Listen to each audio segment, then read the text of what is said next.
Can y'all hear me? Can I be heard in the chat?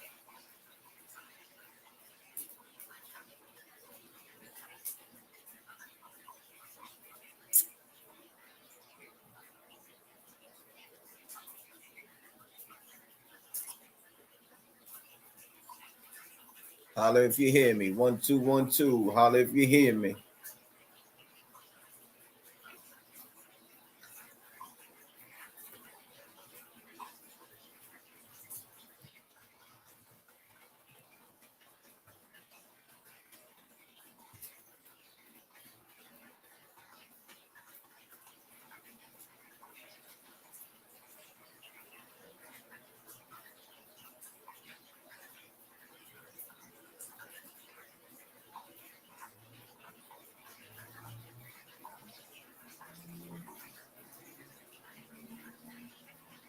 Hello, can I be heard? Can I be heard? Holla if you hear me.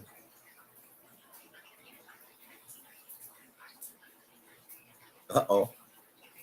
There go my brother Rob checking in early. That's what I'm talking about. Can you hear me, Rob?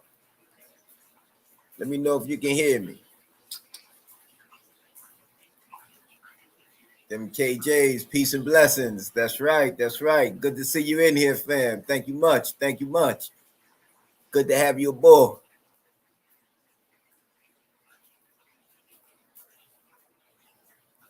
Let me know if y'all can hear me. Beautiful. Thank you, Rob. Appreciate that. All right, all right, all right.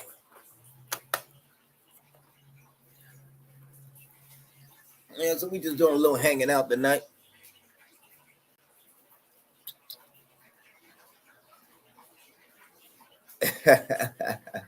Louisiana Kennels in the building, 318. Holla at your boy. What's good? What's good? Them KJs, question, where you guys from, man?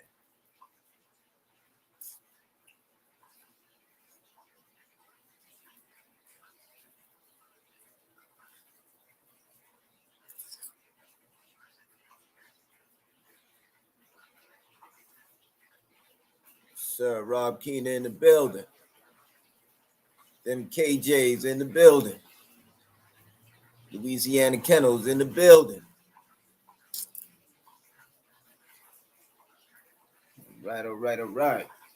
Tonight, y'all, we're going to chop it up a little bit about the breedings, what we're feeding, and we're going to also get into some open Q&A.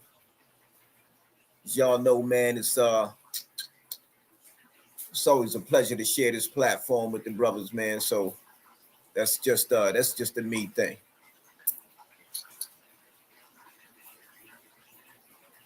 Woo!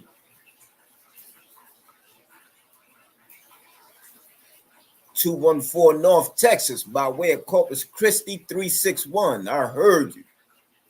Okay, that's what I'm talking about. That's what I'm talking about.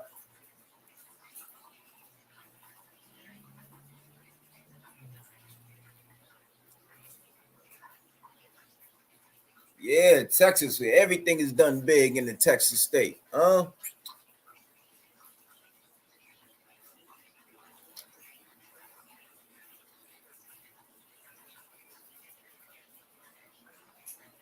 Rob Keenan said, glad there's alive. I'm sitting in a storm shelter, getting ready to ride this hurricane out. Wow. Seems to be the climate, the weather, whatever you want to call it, has been a little bit crazy lately, huh? Definitely has been crazy, from the wildfires to the, and they say that wildfire in Hawaii actually started with a hurricane. Now, how one leads to the other is far beyond me. But yeah, this is definitely wild.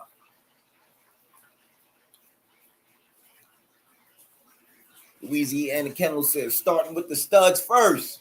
Okay, that's what I'm talking about. We could definitely do that.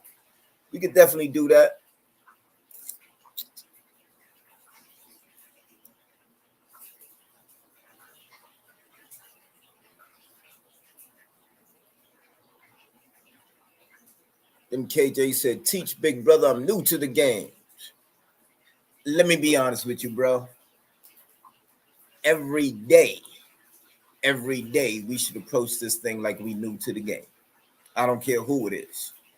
We learn certain things by experience, but every dog is not the same. Um, and the dog that you get, the dog that you see as a puppy, and then at a year, and then at 3 years, may be three totally, completely different dogs, right? Literally, you will watch that dog morph. Um, I've watched dogs as a puppy, and as they got older, it just seems like with every birthday, they were throwing another ancestor. You know, the traits or the characteristics of a previous ancestor or a different ancestor at 1 year old, and then at 2 years old, they more like their mama. 3 years old, they more like their grandfather. You know, it's just kind of crazy.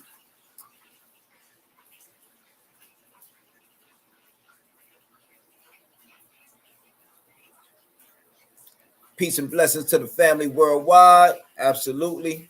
Absolutely.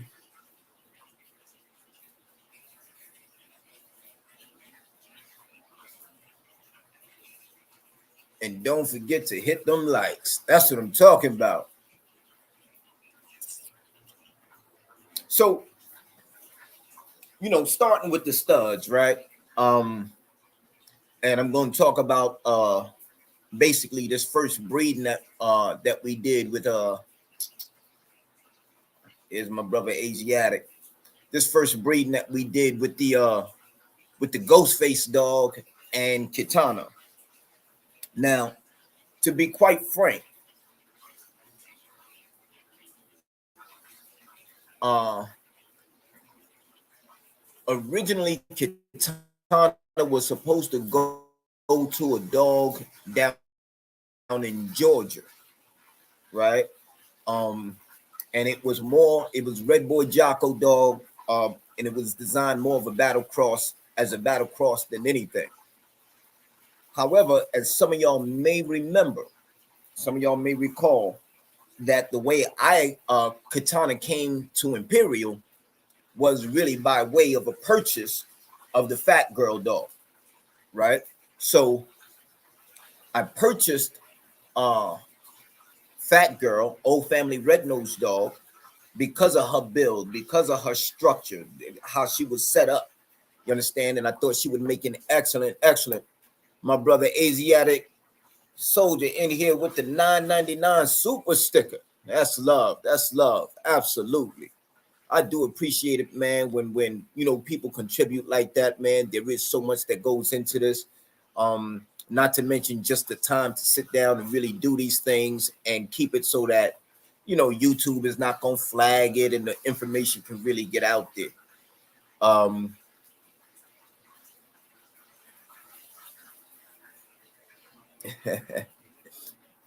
My brother said, Brother Ray is Mr. Spontaneous. Ain't know you was going live, brother.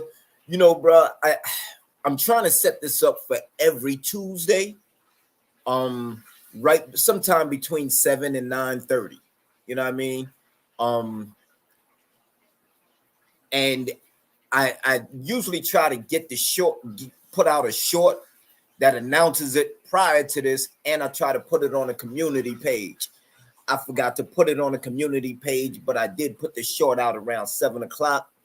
But yeah, I have to do a little bit better, man, with giving folks advance notice, man. It would serve us both well. So now, as I was saying with the Kitana and Ghostface breeding, originally Kitana was supposed to go to a dog down south in Georgia, a Red Boy Jocko dog, coming down off the Lil Jon stuff, and proven producer has already produced some serious bulldogs. But there was some confusion, right, surrounding Fat Girl's paperwork, right? And to be honest, I still haven't received that paperwork. I understand it's on the way, so waiting on that. But and this is part of what I want to discuss But when you purchase a dog from somebody, especially, if there's a transporter involved and all of that, you want to know that the person has the papers in hand, right? That avoids confusion down the line. In addition to that, you may find yourself in a situation where the wrong paperwork has been sent, right? So that's kind of what we dealing with Fat Girl's situation, that literally the wrong paperwork was sent. And I was a bit skeptical about spending the money to breed Kitana again, because if y'all recall, we've done that a couple of times. But what ended up happening was, as opposed to doing a breeding that would cost me more money, and I hadn't actually got what I originally paid for yet, I decided to pump my brakes. I decided to pump my brakes on running down south to do all of that again. We talking, depending upon how you doing it, whether you flying or whether you driving down. Most of us are going to drive down. That's 1,000-mile trip, right? And it's 1,000 miles back. And all the gas and the hotel fees, staying 3 days, man, to make sure the bitch is stuck at least twice. All of that takes a toll, right? It has a cost financially. That's time that I'm not, earning money elsewhere, so forth and so on. So my decision was to pump the brakes. And I explained the situation to the brother that I'm doing the breeding in conjunction with, Kitana's co-owner. And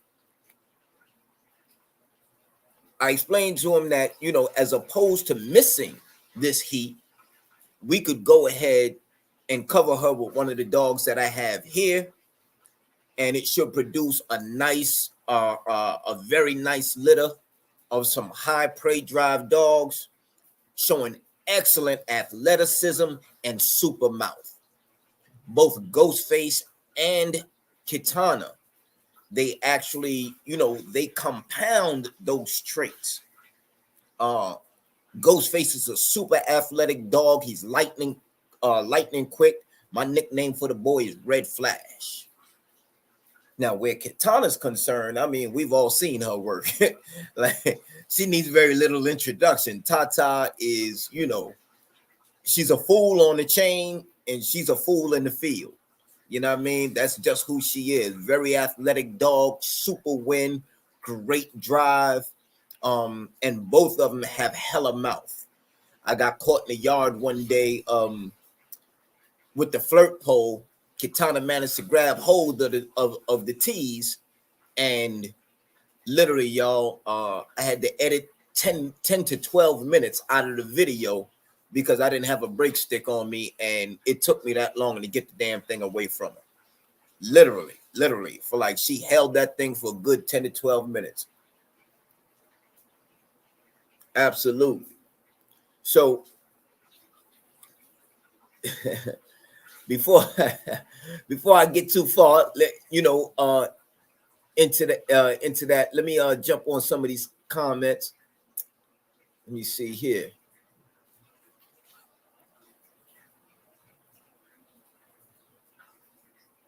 Them KJ said, I want my future stud looking like your Ethiopian bodybuilders, big brother. Okay. That's what's up. So right in line with the breedings that we're doing, both dogs have excellent definition, right? And y'all know I keep my dogs, I try to keep some muscle definition on them. I don't necessarily try to have them keep ready, or I should say show ready, right? I don't necessarily work them like they in a keep, but if they choose to do that themselves, then that never hurts. One of the first things you really, really want to start with, brother KJ, is genetics. you want to be breeding from the right bloodline or right line of dogs. After that, it's the work that you put in that's going to really carve that dog up. Now, some dogs have a thicker coat. They have a thicker coat, and they have a really a thicker layer of skin. They have a thicker hide, so to speak. And so you can work that dog to death and really not see that same muscle definition. You understand? So it's always important to make sure that your diet is sort of complementing the work you're doing on the dog, as well as the dog's natural attributes, whether it has a thick hide or a thick coat, so forth and so on. Then there's the kind of muscle that you want to put on a dog.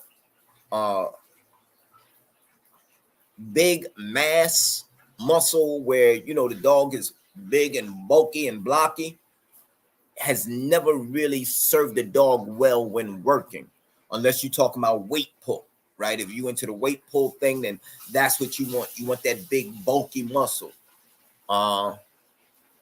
In terms of workability, a dog that can get out there and work for hours, right? You want that muscle to be lean. You want it to be well defined. And you definitely want something of a tuck, right? You don't want that. You don't want the dog's stomach to be like, typically the girth on an American bully is what's expected, right? You expect to have a gut on that dog because that's part of the dog's charm. It's part of its look. As you guys notice with Solo, I call him an XL American bully, but I do not allow that girth. The only time you'll see that boy's stomach, you know, kind of poking out a little bit is after he's fed, after he's been eaten. But for the most part, high cardio. I'm not going to say high cardio. I'm going to say moderate cardio and light chain work or light weight pull, light weight work, where the dog doesn't have to struggle to break, to break the weight out of its starting position. The dog can just kind of move with the weight quite easily. And it provides some resistance, but not so much resistance that the dog can't really do what it would normally do without the weight. And so when I start a dog off on weight like that, you know, it's usually somewhere between 5 and 15 pounds, depending upon the size of the dog. And we work that dog up to the point where everything it does without the weight on, it can do with the weight on, right? Before we bump it up, right? And then we'll go ahead and bump it up and add some, add some further resistance or add some more weight to it. So that's one of the keys to really getting that muscle out on a dog. There's a lot of other exercises you can do when you're talking about the abdominal section on a dog. A lot of people, have their opinions about the dog hanging from a rope, or hanging from a spring pole. But when the dog learns to do that and really learns to work that, in some of my past videos, y'all see the dog Star, rest in peace. Y'all see her really putting that work in. That's what really cuts up that abdominal section. You know what I mean? So we're looking for well-defined muscle. You know what I mean? We're looking for those sinews and lines of sinews just kind of popping to the surface on a dog.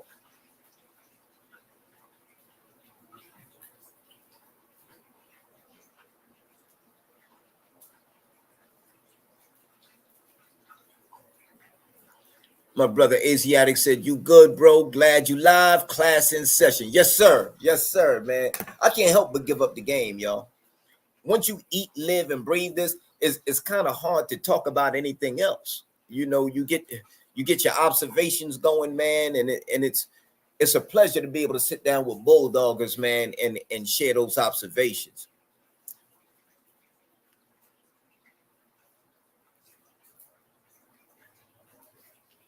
Louisiana Kennel said, them KJ's real shit. Hopefully we'll see something off Bull and Solo crossed in the future. Wow. Wow, that could be special. That could be special. That could be special. Getting both of them dogs in the same female, and then having her push it out and then bring those pups together. That's conceivable. That is definitely conceivable. I'll be honest, our last couple of breedings with Raina did not work out. So she hasn't produced a litter yet, but she is the dog that I'd be looking to do that with. You know what I mean? So I really shouldn't be letting the cat out the bag like this, but the next breeding we'll be doing quite likely right around, I'm going to say November. We damn near in September now, so we're talking another couple of months. But or sometime in November, she should be coming in a heat, and we might be looking at going ahead and letting Solo get on top of that, because we're using Bull for the fat girl breeding, right? So the older he gets, the less inclined I am to have him doing natural sticks. So I'm whatever AI skills I have, that's what we're gonna put to work between Bull and fat girl. We've already done one AI, and once this live is over, I'm gonna try to wrap this up right around 10:30ish or so, so I can go ahead and stick them together before I head out for work tonight. All right, let's see what else we got, man.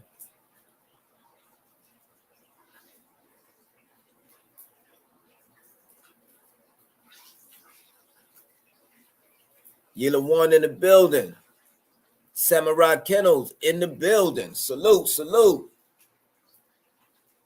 Appreciate y'all falling through, man, showing that love, man. Absolutely. Tony M in the building. Salute. That's what I'm talking about, man. A real bulldogging community, man. I was just on Soul Powers Live the other night, and I seen a bunch of these same faces up there. So yeah, that's what we talking about, man. That is what's up, bro. Rob Keener says, salute Samurai. Been checking out your channel. Keep doing your thing, bro. Yes, sir. That Shogun concept is a lot deeper than most people realize. The code of the Bushido code is let's just say it's something I ran across at some points in my past, and it instills a certain amount of honor, discipline, and taking honor in being disciplined when everybody else around you may be kind of invested in doing their own thing. If you have that Bushido code, it will definitely lead you to, taking pride and honor in having a code of real discipline.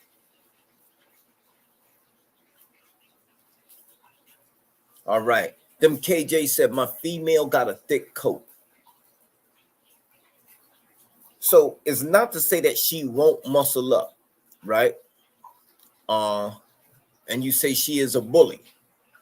So you have to realize that you can still get some muscle on her, right? But likely that muscle is going to come out a little bit more thick and bulky, right? Simply because you might have to go a little bit heavier with the weight in order for it to start showing. Now, when you're doing light drag work, and I recommend every dog start with light drag work. with the bully, you probably want to escalate that over time, right? You want to get it up to where she's really pulling, doing some real weight pull. But initially, that light drag work is going to take some of the fat off of her, right? And that'll help a little bit with the thick coat. When you start seeing her slim down and she ain't carrying as much gut, then more than likely, at that point, I mean, you know how you like your dog, right? You know you don't want to see it get too small, but once she gets to a point where you kind of like how she's looking, then you can start adding the heavier weight and building the muscle, and then slowly but surely you'll see that pop out on her. The thing to be careful with the American Bully, as most are bred, is if you tend to see muscle on those dogs, it's what I call cosmetic, right? It's just basically the dog was kind of born with it. It's genetics.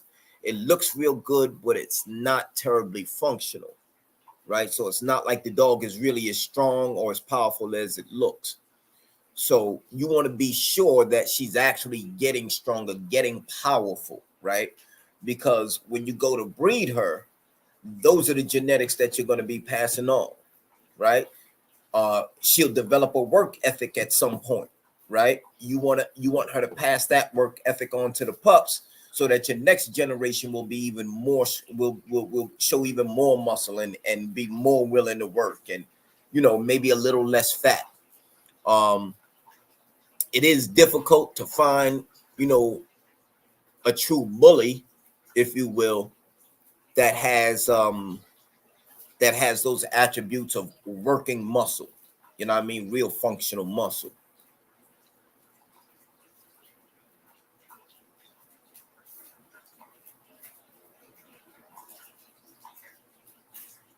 Yes, sir. Yes, sir.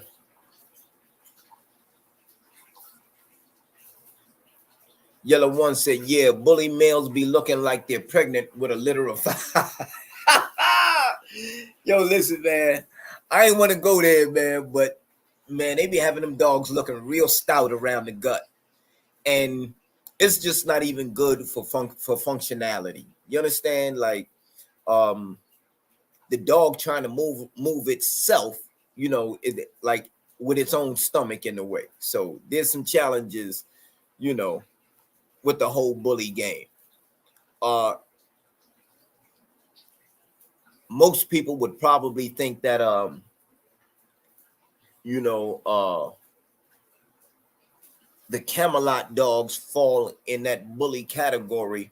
But if you have the right cam dogs, you can get exactly what you need in terms of muscle. And Bull here is, and that y'all see in the profile, is a perfect example of that. Um,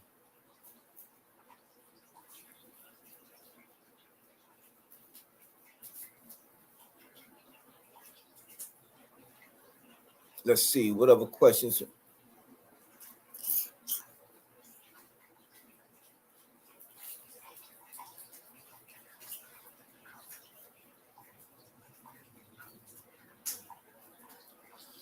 Yellow One said the breeding he did, the female was Razor's Edge crossed with Michaelin the pups. Came out with heavy bone. I'm not familiar with the Michaelin, but gotta respect that. Give me 1 second, y'all. I'm gonna actually I think it's enough of us here where I can put a link in the chat, and we gonna chop it up, man, open mic style. How that sound to y'all?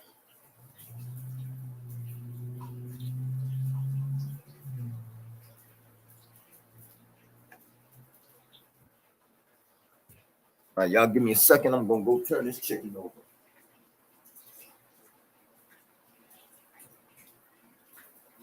Counting on a whole lot, Mr. Man.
All right, all right. My apologies, gentlemen. Yes, sir. Yes, sir.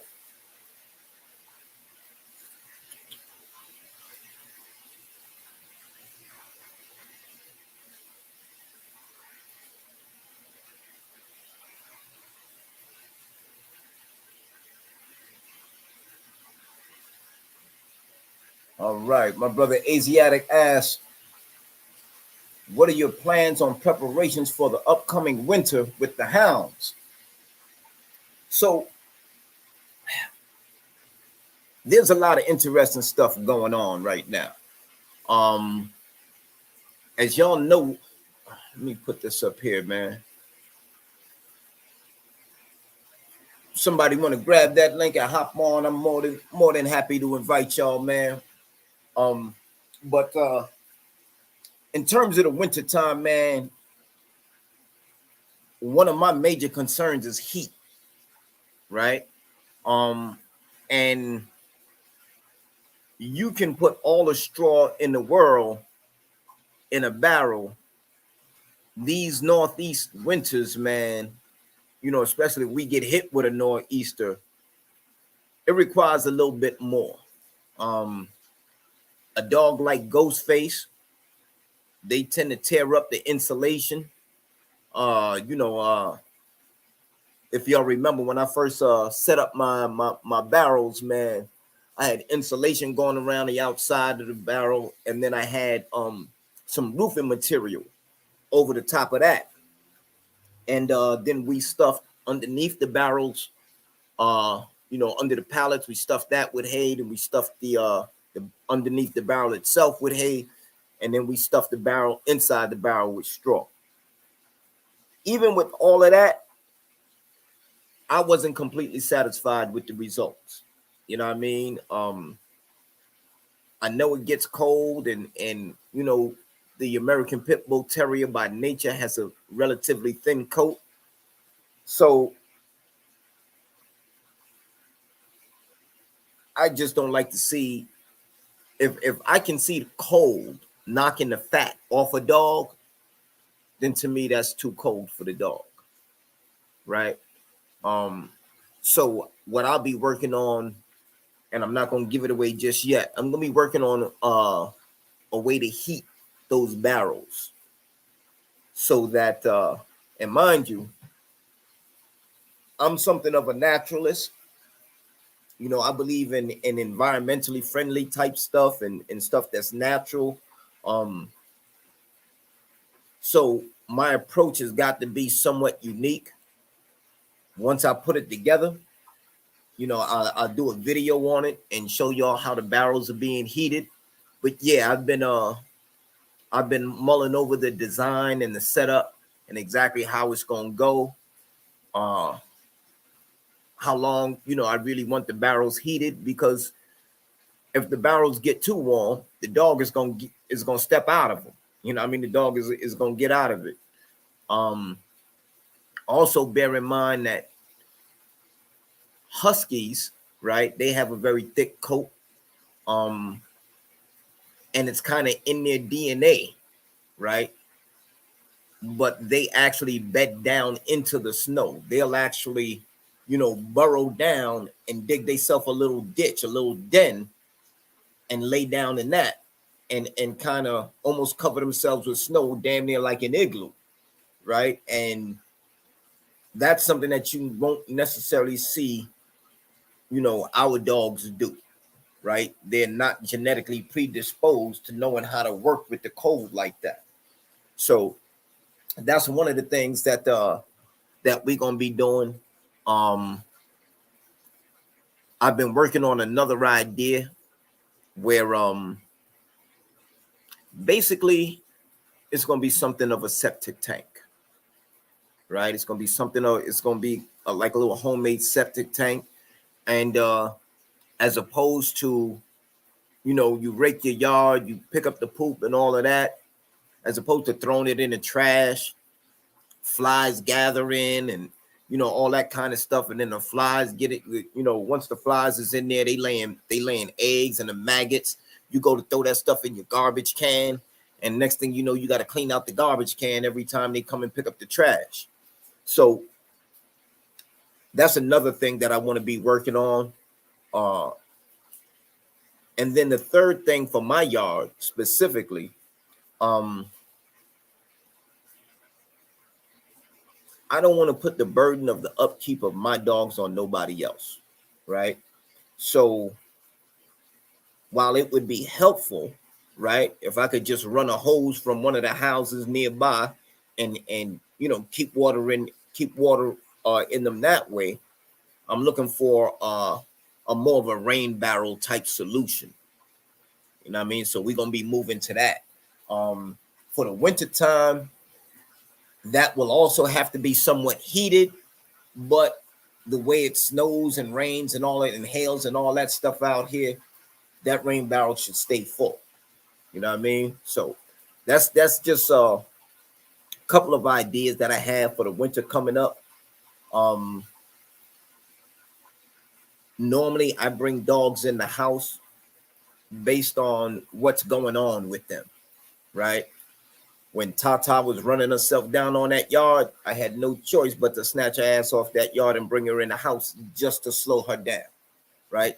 Just so that she could start to, normalize again. Because I could see when I went out on the yard at times, she knows I'm there, but she don't even know I'm there. She's just going back and forth. She's in her zone, like on her whole runner's high type thing. And she couldn't stop if she wanted to, right? And that's just her temperament. So we bring her in the house for a little while. We slow her down a little bit. So again, if I see a dog losing weight in the wintertime, or I see it not maintaining that level of fat that, that a dog needs in the winter, then I bring that dog in the house. You know what I mean? Once they build up their fat reserves and all that again, we adjust their feed and let them, tackle it again, because you want to build up the durability in the dog. You don't want the dog to be a complete wimp. Every time it get, it dropped to 32 degrees, the dog got to run in the house. No. That's not, that's not even realistic. Ultimately, it looks like, we're going to be spending another year in this particular locale. So, more than likely we'll finish the winter here, but come right around springtime, possibly next year, we still looking for that piece of land that's going to really give us, what we need in terms of how to set things up. And in that case, what we're looking at is an indoor-outdoor setup. You know what I mean? Where, they can go inside at will and pretty much come back out at will.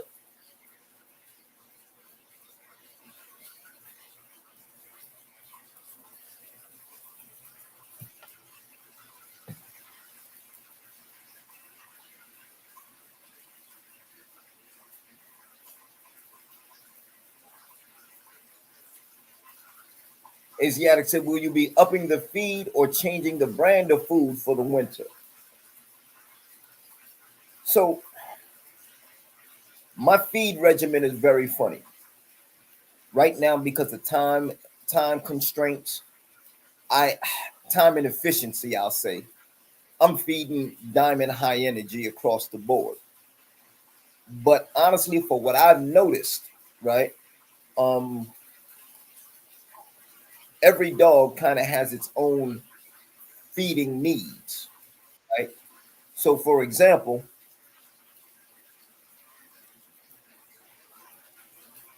hold on 1 second, we got Yellow One hopping in.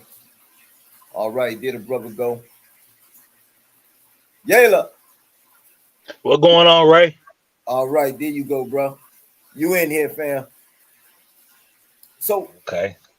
uh basically I was just saying that as far as upping the feed, for a dog like Tata, absolutely, right? We're gonna keep her on the diamond high energy. If I find something out there that has a higher fat content, and I'm still feeding kibble, then we'll definitely be doing that.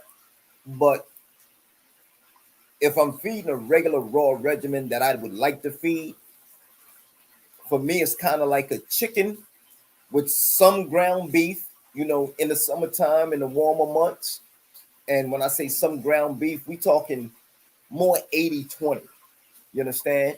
Unless the dog is being bred, then we'll switch over to the 73-27. Now Okay. let me explain what I mean by that. The 80-20 ground beef is 80% lean and 20% fat. Right. That's the best grade of the ground beef. I got you. Yeah. The the ground beef that's 73% lean and 27% fat gives you about the same fat content that you would find in a 1 pound chicken leg quarter, Mm-hmm. right? So when you serve raw, you're getting a higher fat content by a substantial percentage higher than what you're going to find in most kibbles on the market. If you look at your average dog chow and all of that stuff, they talking like 14% fat. Well, for a very active dog, that's not going to, that doesn't leave a whole lot in reserve. Doesn't give the dog a whole lot of fat reserves. A Mm-hmm. diamond high energy sports mix black bag, you talking 24% protein, 20% fat, right? So when you serve that leg quarter and you serve that ground beef, you actually serving a substantial, almost by a third higher fat percentage. So in the winter, I could see, some kibble, maybe with a light gravy, but also mixed in with that raw feed. Okay. I see what you're saying. So you're saying in the winter, you mix in a little kibble with the raw in the wintertime. If it's necessary. If I see it's necessary, I'll definitely mix it in. A lot of times my first go-to is raw feed. That's my first go-to. It'll only come about as a result of time and efficiency if I really start resorting to kibble. Now, if I was feeding just kibble, I would definitely in the wintertime have to mix that in with the ground beef, that 73-27. If kibble Do was you my do main go-to, then I would mix in that mm, ground beef. do you think that and I just want to ask you this question. Do you think that the dog's stomach digests the kibble and the raw at the same time when you give it to him at the same time? I'm not gonna say it digests at the same time, but not necessarily at the same rate. Okay. Um, and definitely not in the same way. The dog's body is Hmm. gonna use almost everything, right, from From the that raw. raw feed. Right. Whereas a lot of that kibble is designed to come out. Hmm. That's one of the things about kibble that is somewhat disturbing because it's so high in carbohydrates.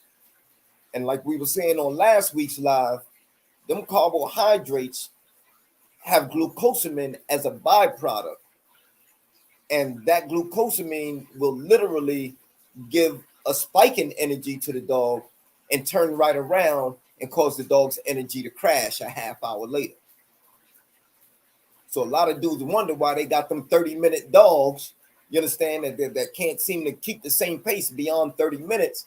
And it's usually a direct result of the kibble in the diet.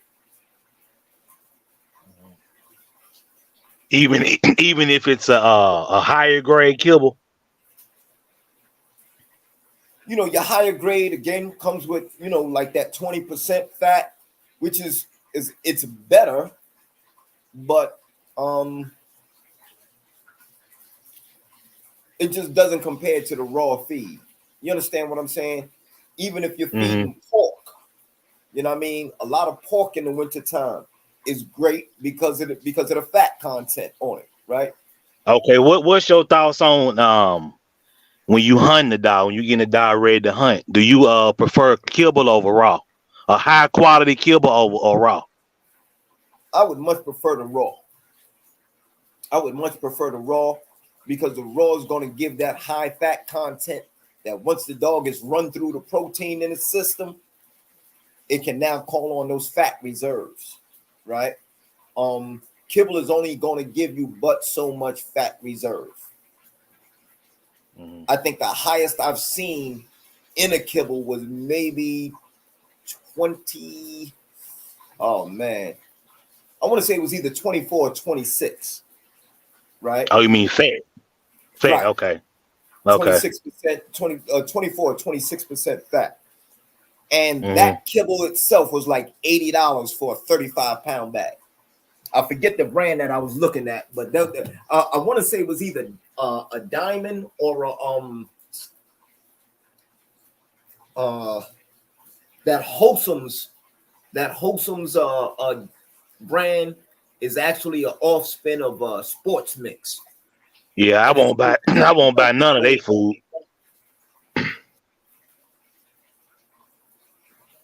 because what they were saying about the dogs dying on it, right? Right. Yeah, so I don't mess with that. See, the only thing with me, man, is that I looked online, right, to see if I could really find that anywhere.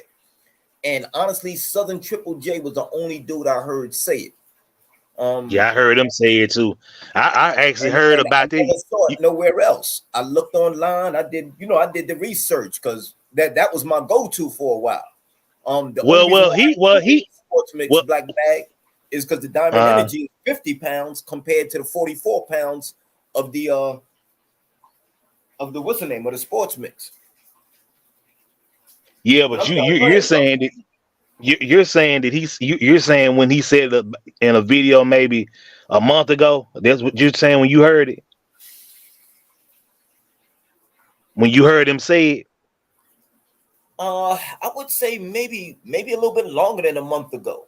What I'm saying Maybe is it what was a month ago, but it was wild. It was I wild. said right. I said it to say this. I was hearing about that last year that people dogs were dying way before he said it.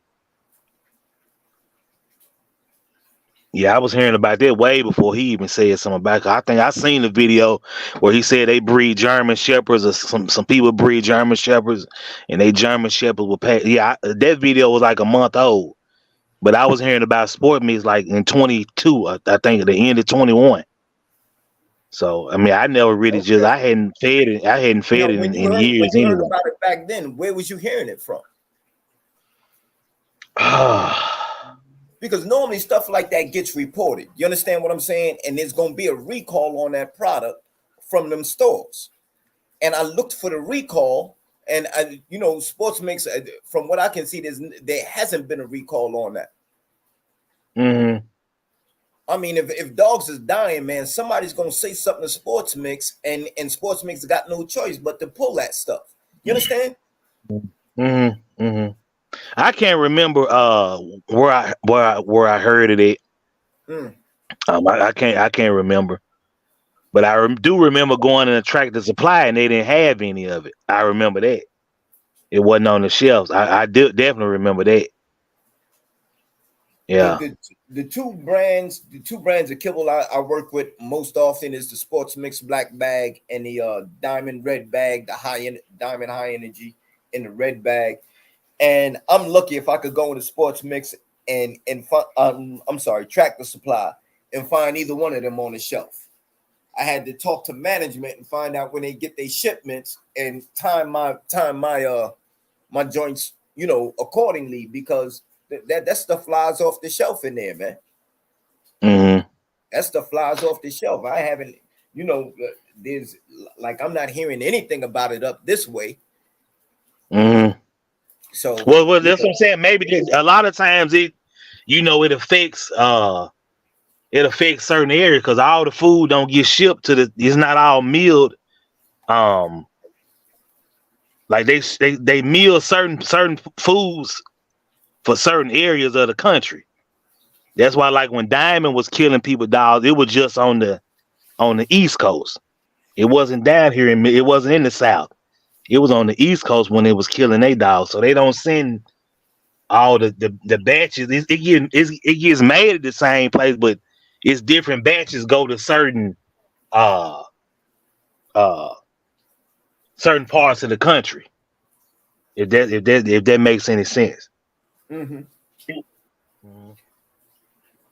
You know, I mean, a lot of them have different manufacturing plants. You know, I was looking at Yeah. going into me and the brother Pump 17. I gotta shout the brother out. I haven't heard from him in a bit, but we was talking about getting into a raw food thing, a raw feed thing, and making it commercially available. Uh, and one of the things that you know, when you run into a lot of these manufacturers or whatever, they also manufacture kibbles and all of that. And so you find out that they have different plants around the country in which they do Mhm. their thing. And it might be something that just went wrong at a particular plant, and that plant services, you know, maybe the South or the Southeast or whatever it may be. Mhm. Okay. Now, one other thing I noticed about kibble, and I kind of found this out almost by accident. Um, when you feed kibble, if you feed it all to the dog at one time, right, and put it all in a bowl and just give the dog the bowl, depending upon the dog's, you know, eating habits, they damn near vacuum that stuff down. The likelihood of the dog actually chewing most of that kibble is very, very slim. If you kind of spread it out, right, like you give them a little bit at first, make sure they get that in their system, chew it, and get it down in their stomach, and then give them a little bit more, and then give them a little bit more, and you continue like that. They seem to digest it a lot better. I've even Do taken you do to you do you think let me ask you this. Do you think this kind of make okay, I was gonna ask you, do you think they chew up the smaller kibbles more or they chew up the bigger kibbles more? Like which one they break down as far as chewing? I would probably say the bigger ones, the the bigger bigger ones, kibbles. they would kind of have to, but what I found Yeah, with the smaller kibble, they just swallow if them. I take it and if I feed the dog in the crate and I just spread it out over the floor in the crate, they kind of eat them one at a time, and not one at a time, but you know, just a few at a time. They tend to do a Mm-hmm. lot more chewing. They Mm-hmm. eat slower, and so it's digesting better. And then when you take them out, you don't necessarily see it all come out big and fluffy and soft like one great big pile of, you know. Usually it comes Right, out but you a you're little right, but bit you want slower. a solid, yeah, a solid firm stew. Right, exactly. And that's what you want Mm-hmm. to see, right? You want to see, to me, the higher grade the kibble, the darker the stool should be, the more firm the stool should be, right? Yeah. The Yeah. lower grade kibble is gonna give you that big, fluffy, light colored stuff. If you slow down the rate at which that dog is eating that kibble, it's more likely to digest it better.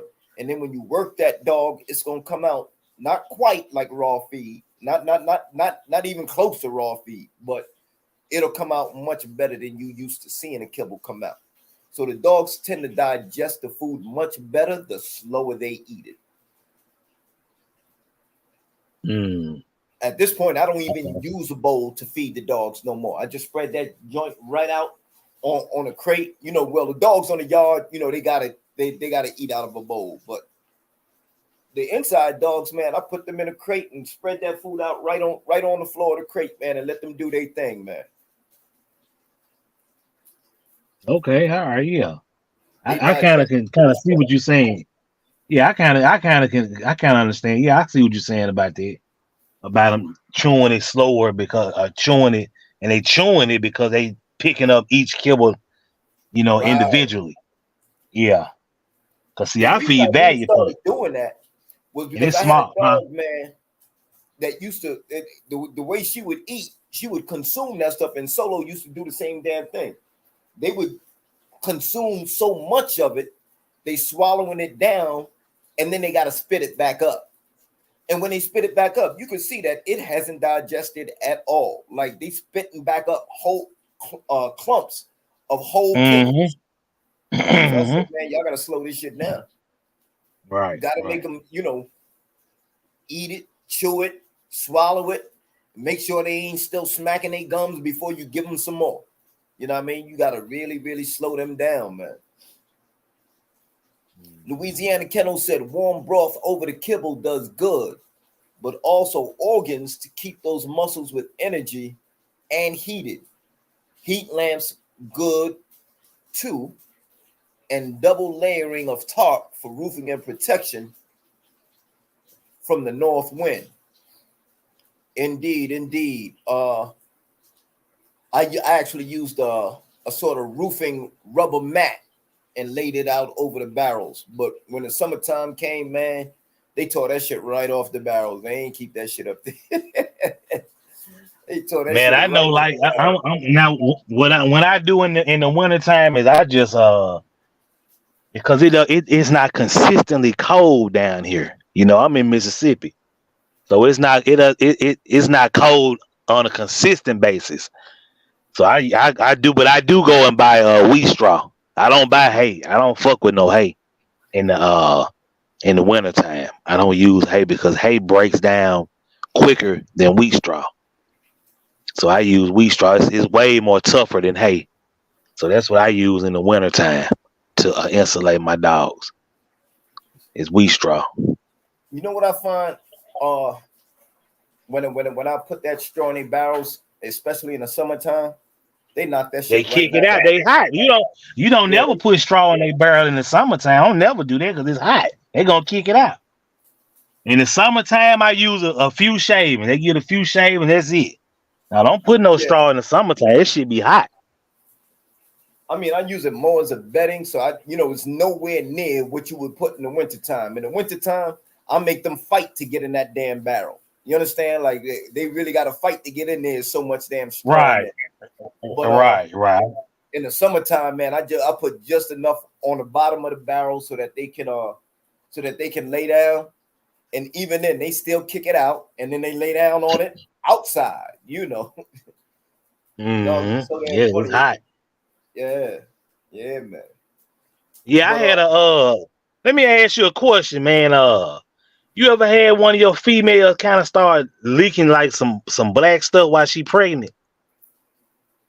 Like she not while do she's like in pregnant. maybe huh? Not What'd you while say? she's pregnant. Not while she's pregnant. After, Yeah, that's what after I'm she's saying. given But this birth. dog, this female I got, she leaking it like now. I came home today and I kind of was saying, I don't know if because it's been so hot down here, but she not due until like at least maybe next Saturday or maybe next Friday.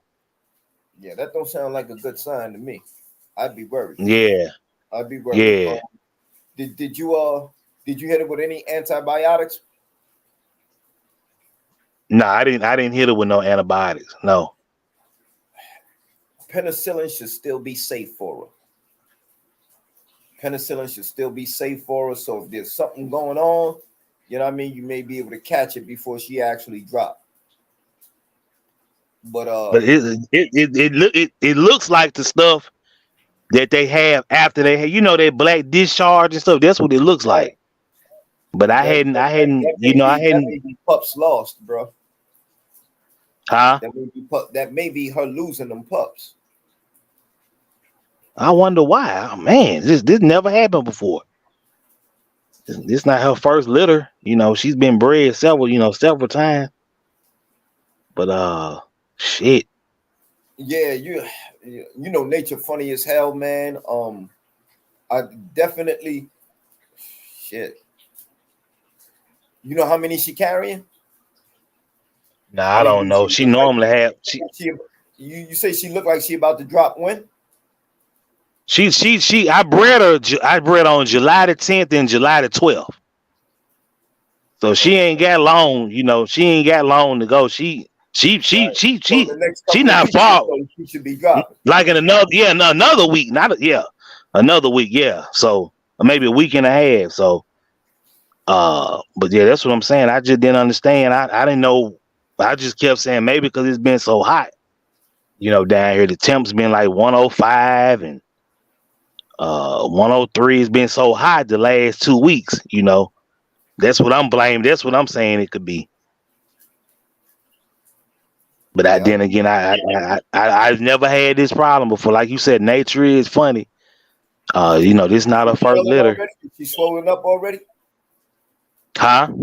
Is she does she look like she carrying pups? Can you feel pups in her? Oh yeah, hell yeah, she pregnant. Hell for sure. Yeah, for sure. I told you I bred her July the 12th and July the 10th.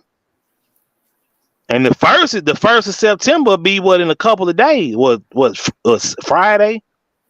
Yeah, so she ain't far. Yeah, she ain't far from due. But so she about it like maybe 50 some days or something like that.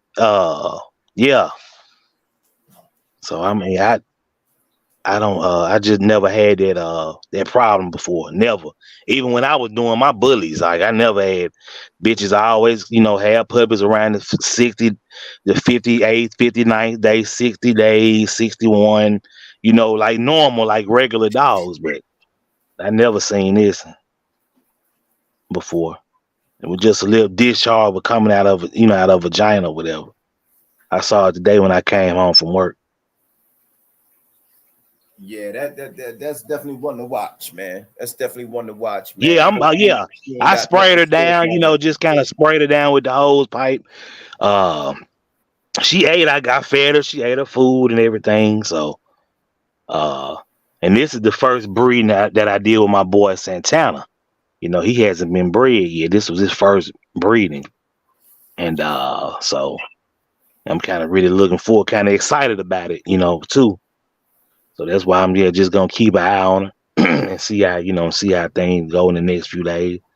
Hopefully that discharge, it stops, you know.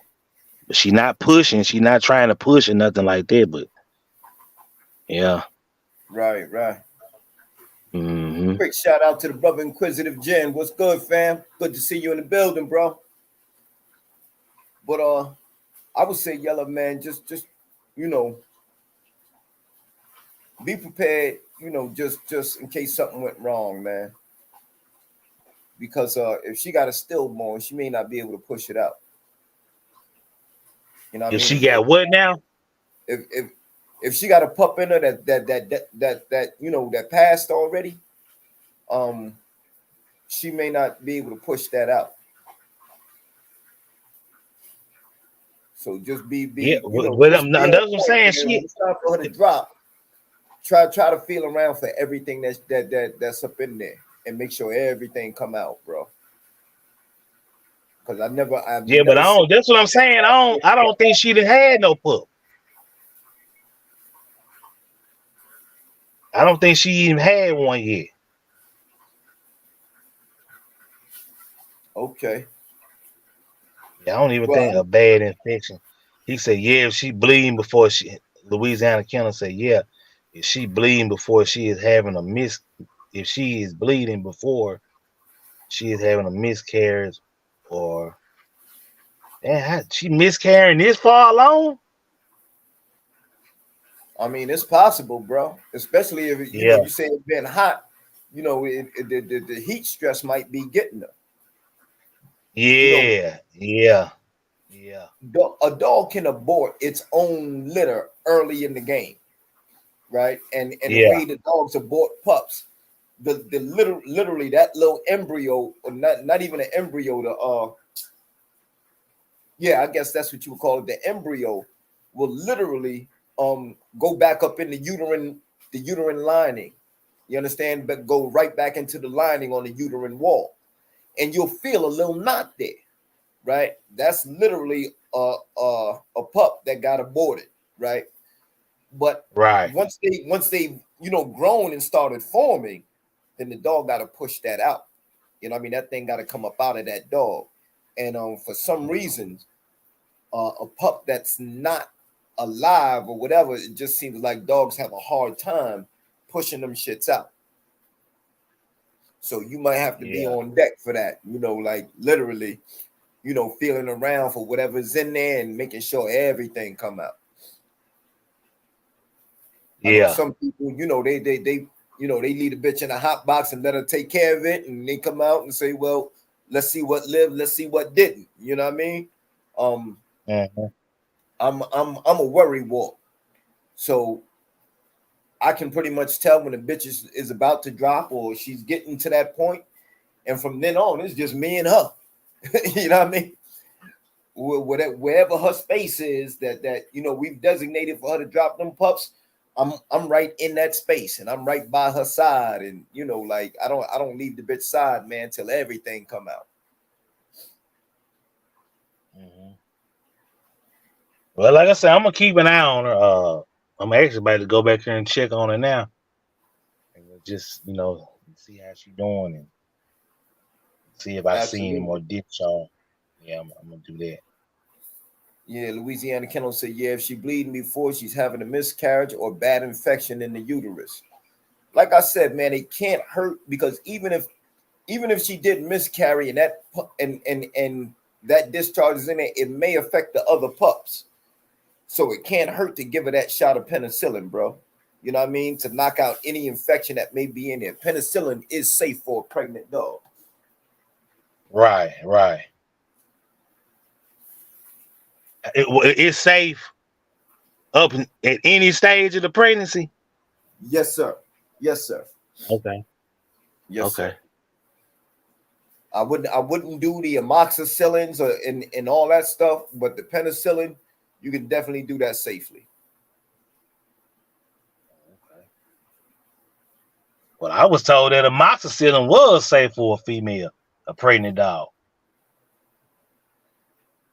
Tony M said, yeah, I had a girl push a stillborn pup out the next day. Seems like it was harder.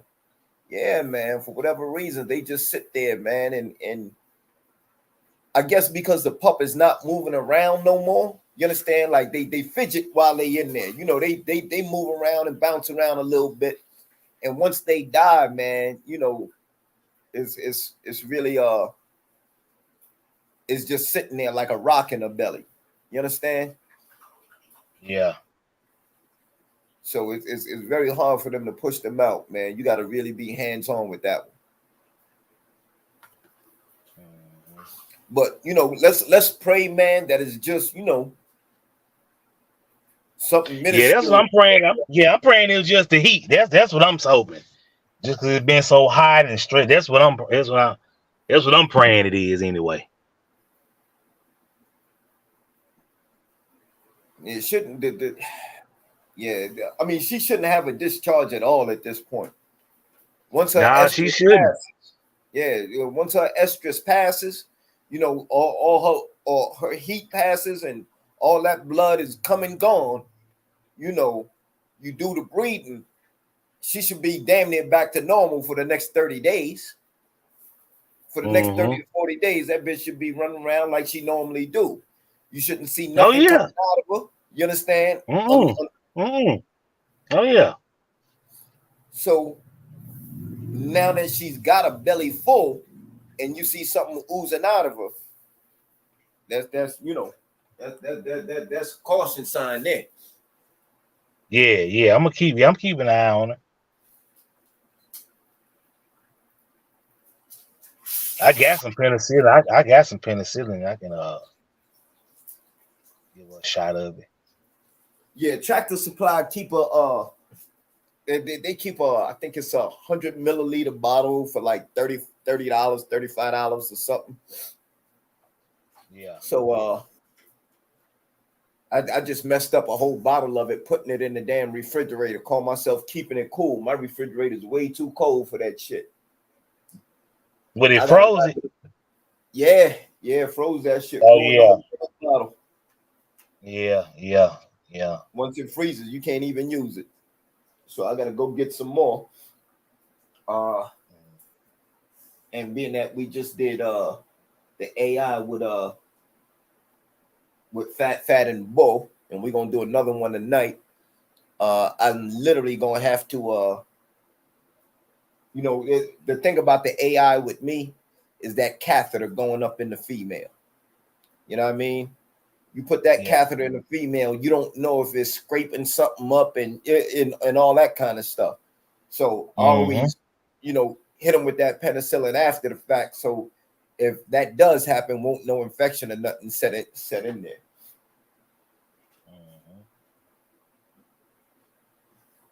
But yeah, man, let's pray on it, bro. Let's pray on it, man. Let's hope the Bulldog gods got something good for you, bro. And yeah, at the very least, man, because one one stillborn pup, that kind of shit, once it's in the dog system, it can be dangerous to the other pups. So y'all keep my brother Yella in your prayers tonight. Absolutely. Yeah, appreciate it, Tony M, Louisiana Kennels. I appreciate that, man, for both of y'all. Yeah. Louisiana Kennels said, bring her in the house. Might be something in the yard. I ain't nothing read on. Nah, nothing on the yard.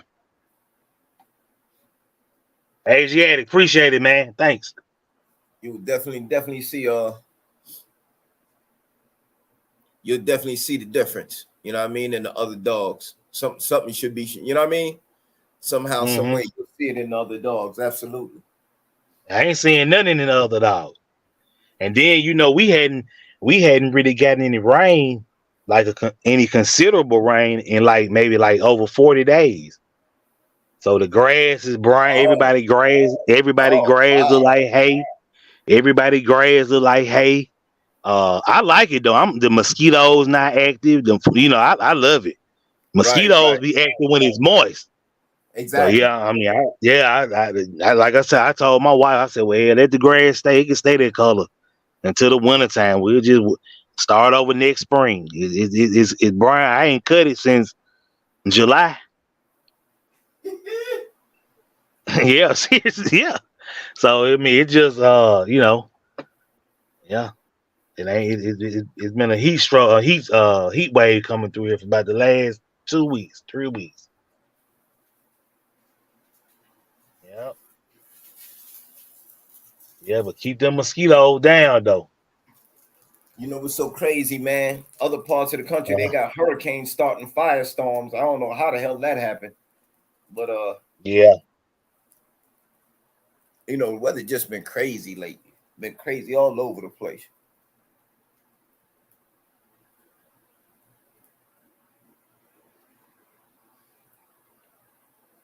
Tony Yem said, for real, I haven't even had to treat for fleas this summer. Yep. Got them running too. Yeah. Ain't that some shit? It's too hot. I like for fleas. You know it's a problem. Yeah. When it's too hot for for fleas, it's definitely a problem. Yeah. But then I'm looking on I guess in some parts it's still raining in some areas, because I'm watching people on Facebook and they steady talking about how they got fleas and they can't get rid of them. And I'm like, man, all they got to do is just treat their yard. First, treat the dog first.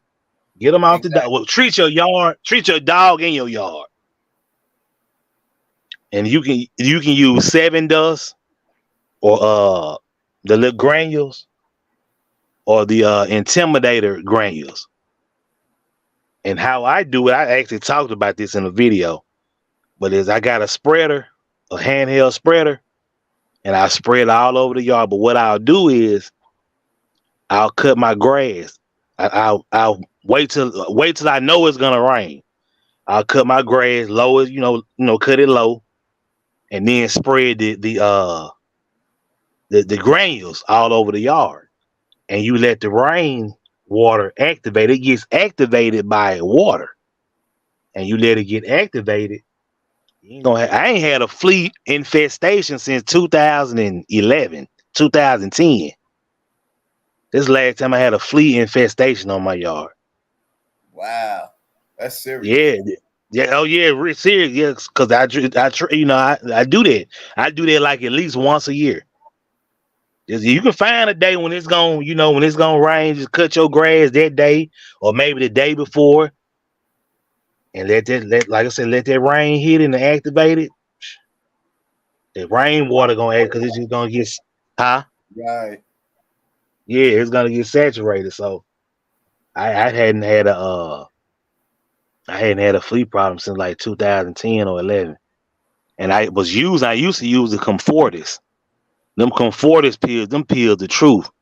You can get them pills, you can get one of those pills to your dog. And I swear, like an hour later, you can come outside and you'll start seeing the fleas surfacing. And you can actually reach down and pick them up and hold them on the tip of your finger and see where they legs barely moving. They dying. Right. Yeah, it's Comfort. It's some good stuff. They might still sell it. I'm not sure. But I had a guy that worked at a vet, and he was, I was getting it from him. And but yeah, So it it's was the best plug, B. It's always the best huh? plug. Somebody on the inside, that's the best plug. Yeah, yeah, yeah. Let me back up here and catch some of these comments that I missed. We was talking about dogs in the wintertime and changes we got upcoming. Rob Tina asked, what about infrared heat lamps? Heat lamps are great. I worry about running the wires because this area of New York where I'm at, it stays wet. If we don't get 2 or 3 rainstorms a week during the summer, and then in the winter, it just stays with the hail and the snow and the, this and that, the sleet, like it's constant out here. You see most vehicles out here, the rust on these vehicles is serious. You know what I mean? Because it's just what the winter does. So I'm not a big fan of running wires. Not a big fan of running wires. And in addition to that, I don't want nobody complaining, because my building has the electricity is included in the rent. So I don't want nobody complaining that the electricity bill is going higher because I started running wires. You understand what I'm saying? I try to keep as much stress off my landlord with these dogs as possible. Well, I use heat lamps in the wintertime. Now she talking about heat lamps for the dogs, for the puppies. She talking about for the puppies, right? Or he's talking about for the puppies. Well, I think he's talking about just for dogs in general. Oh no. Oh, okay. No. I don't use it for dogs, but if I have a litter in the wintertime, I'm running that heat lamp. I'm running, and I always cover up wherever my because I had to connect like 2 extension cords. So wherever it's gonna be connected, I just cover it up with like a big dog bowl. I just cover I'll sit the 2 parts where it's connected. I'll sit that inside inside of a bowl, and I'll put a bigger bowl over top of that bowl and sit a brick on top of it. So it's shielded from the rain. So I'll take like a regular dog food bowl that you get from Dollar General. I'll sit where the two extension cords connect. I'll sit that inside the dog bowl, and I take a bigger dog bowl that's bigger, larger, and I'll set it on top of that, and I'll set a brick on it. Put a brick down on top of it, and it's shielded from the keep it out the elements. Oh yeah, definitely. Yeah, and I do that all the time. Like I said, I do that all the time. Them heat lamps, and so I never had a problem with nothing catching the fire or nothing like that, because I keep it, like I said, shielded from the elements. What's the best pit bull? The problem I had with heat lamps, I used them on Bull's first litter. Well, it was actually his second litter, but it was his first litter with me. And for whatever reasons, man, them pups could fucking, they could shake the shit out of that cage to the point where the heat lamps, they just had a thing about the lamps. They just kept fucking with them, man. One way or another, they would fuck them lamps up to the point where it was like, yo, you know what? I'm through with you niggas. Well, you didn't have it. You didn't have the lamp high to where they couldn't reach it. Well, they was in a crate. You understand what I'm saying? They in a crate. The lamp is attached to a like a stand that sits above the crate. Right? Okay. But in order to get the heat on them, you know what I mean? Make sure that the lamp is on them. It kind of sits directly above the crate. Okay.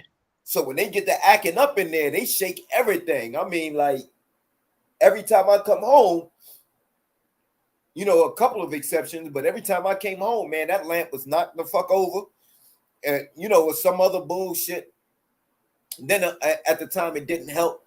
I had a younger cousin, man, that his thing was to just let them out and forget about them because we had them downstairs in a garage. So the garage kind of doubled as the basement. You understand? And when that air comes through that garage door, you know, it's cold as hell on them pups. So I put the heat lamps running in there, and I guess sometimes he would just come and let them out, man, and they, you know, they just do what pups do, man.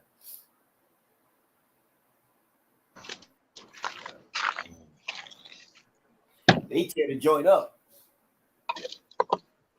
Yeah. Well, Ray, I'm about to go and hop off, man. I'm about to get ready to go lay it down. I got to get up at 4 a.m. All right, bro.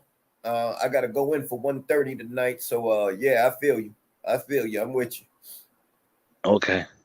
Well, yeah, it's been good. It's been good. All the best on that bitch, man. And keep us posted, man. Let us know, man, what's going on. You know, make sure she turns out all right. I will, man. I appreciate it. All day, bro. All right, later, man.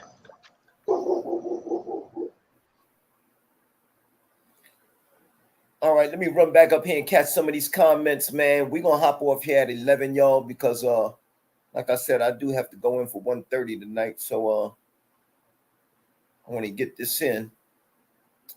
Them KJ said I love Diamond. Rocking a purple bag at the moment. Okay. When you get a chance, man, look at that bag, man, and tell me what the protein percentage and the fat percentage is on that. I'm curious. Louisiana Kennel said puppy food for large dog breeds is great in the cold. Right, because you know that that puppy food comes with a much higher fat content.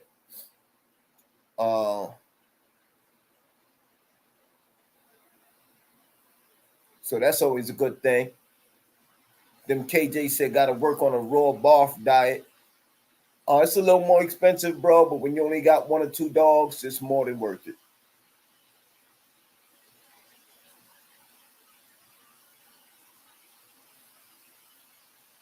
As to why the puppy food, Louisiana Kennel said there's a high dairy content in the puppy food. And it's usually very high fat, chock full of proteins and minerals that the pup needs for growing.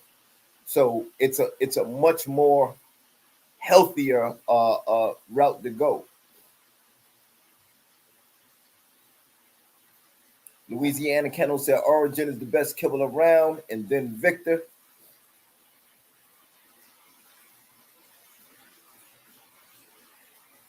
Tony M says he uses heat lamps in the winter.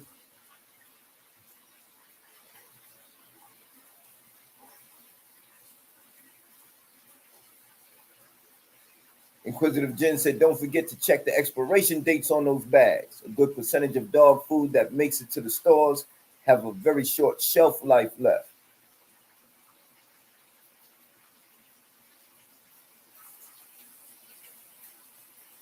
Tony M said he heard about a sports mix recall from Raul of QBN. Yeah, most of the time, dudes talking about that sports mix issue, man, is in the South. I haven't heard anything. I'm gonna do some more research, but I haven't been using a sports mix at all since I been getting the Diamond high energy, same crude protein, same crude fat percentage, but a 50-pound bag as opposed to a 44-pound bag. And to me, that 6 pound that's 6 pounds that makes a difference. Against the grain bullies in the building. Says the sports mix recall happened at a very specific warehouse because it wasn't kept properly. I could see that happening. I could definitely see that happening. You got to be careful with that kibble. Once it gets moist, it will start to mold. And if a dog is eating that, the dog is getting sick. Against the Grain Bully said, I still use it and stand by it. That's what's up, bro. That's what's up. I mean, up until very recently, I was still using a sports mix in a black bag myself. Only certain places were contaminated.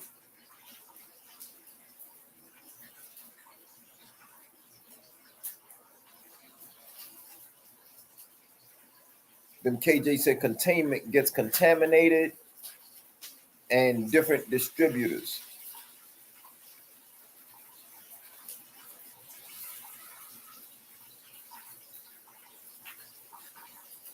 Then KJ said dogs digest every 12 hours. Not sure about that, bro. If that was the case, a dog wouldn't be able to pass its stool. You understand? And I've had dogs eat at 9 o'clock and pass stool at 1 in the morning. You know what I mean? Or 9 in the evening and pass the stool at 1 in the morning. So I think they depending upon the dog and the metabolism rate, I think they digest a little bit faster than that. Akeem Missouri in the building said, I do want a pit bull puppy. Well, hopefully you're in the right place, brother. He said a red nose, old family red nose. Well, hopefully you're in the right place, brother. Is it okay to be afraid of pits? Not if you plan on owning one. No, hell no, it's not. Pits are scary looking. Yeah. I guess it depends on what you like, bro. Beauty lies in the eye of the beholder.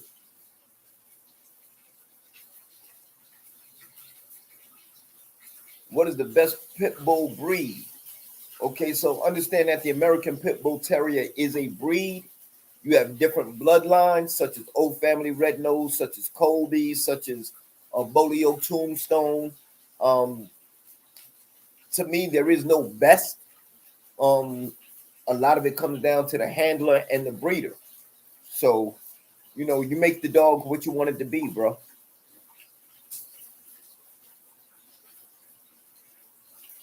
He says Colby or Old Family Red Nose, or Old Breed or Bully. All right, bro. You kind of all over the place. If you're gonna get serious about getting the dog, you got to kind of, you know, hone in on where you trying to go, bro. Because somebody gonna get your money for nothing. You hear me? If you go out there like that, somebody gonna get your money for nothing. Tony M said that hay molds up real quick where I'm at. Yeah, Tony, I'm going through the same thing, man. I went to put down some straw today, man, and seen the whole thing is just moist and molded. I can't do nothing with it. Yeah, it definitely happens.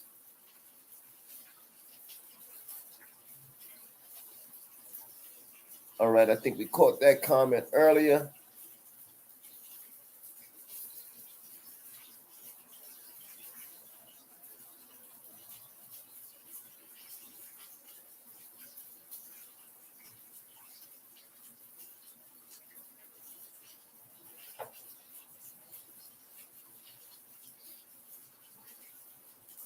Louisiana Kennel said the sunspots are hell, though, referring to the heat from the summer. And then said yard first and bleach and flea repellent in a pump sprayer works great. That bleach kills parvo too. Yes, sir. Absolutely. Okay, Missouri asked, what are the best pit bull bloodlines? The best bloodlines are the ones that you like. The ones that you like.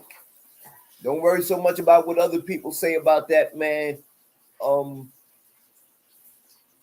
know, there used to be certain rules of thumb.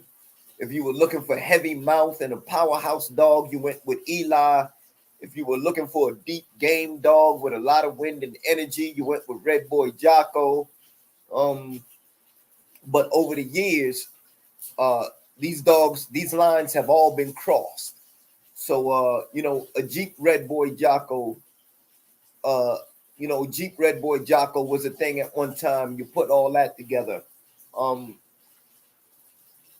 Patrick dogs, Bolio Tombstone, those are all very good lines. It depends on what you're looking for. Turtle Buster dogs tend to run a little bit bigger, a little bit thicker, a little more rougher. So if you like a dog that maybe ain't as high energy, or maybe is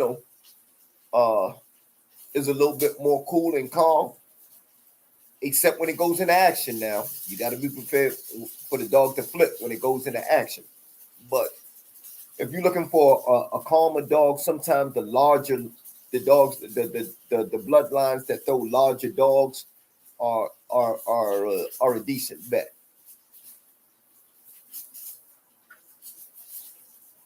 Tony M said, "Don't forget to use that penicillin, Yayla." Swamp Fire Pits in the building. So what's the business, Ray? It's all dog business, bro. I'm sorry you ran in here a little bit late, fam. We're about to hop off of here, but don't worry, we'll be back again next Tuesday. Rob Keenan said, "Peace, be easy, Ray," and to the Bulldog fan. So I'm gonna end this broadcast here. I apologize if I didn't get to all the questions, but I definitely got to handle Fat and Bull, and then I got to go ahead and start getting ready to get out of here to work.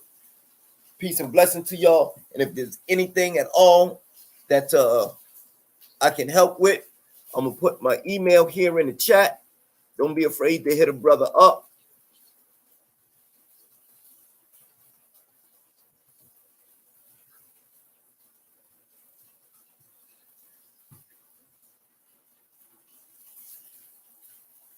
All right, that's imperialflamekennels@gmail.com.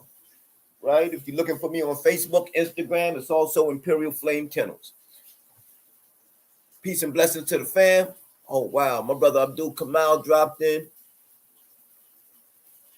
Assalamu alaikum. Wa alaikum salam wa rahmatullah. He said, "I missed it, Aki." It's all right, brother. We'll be back Tuesday. You got my math. Just hit me up whenever, bro. Give me a call. I'm on deck for you. All right, let me go ahead and get these dogs together, and I'll holler at y'all short. Peace and blessings. And remember, keep the heat.